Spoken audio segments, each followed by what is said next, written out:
So hi, in this video I would like to show you an update how I create pressed dried flower. It's actually the same like the old tutorial, but I'm add some more stuff.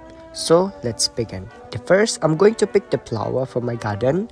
I really fall in love with the bougainville color. Now you need to prepare a paper. I recommend a thick paper because I don't want to burn my flower. Fold it like on the video, or you can just stack the paper like 2 on the bottom and then 2 on the top. I always take every 10 seconds, so I mean iron for 10 seconds and then rest for another 10 seconds. Then flip the paper and iron the bottom for another 10 seconds. Repeat until the flower is completely dry.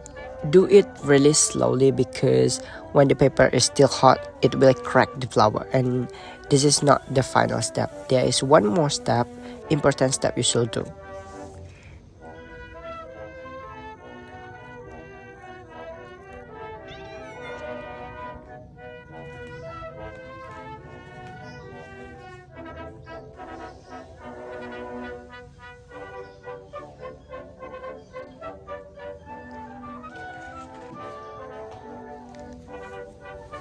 I'm actually already ironed the flower and I kept on my book. This flower maybe I kept on the book for more than 3 months, I guess, and the flower is still stunning. The color is still stunning.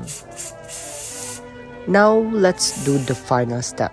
For this step, you can do after the flower is completely dried after iron, or you can just rest for a day the flower, then do this step. It's actually very simple. Just spray the flower or the leaves with any hairspray. I tried this so many times and it's really work.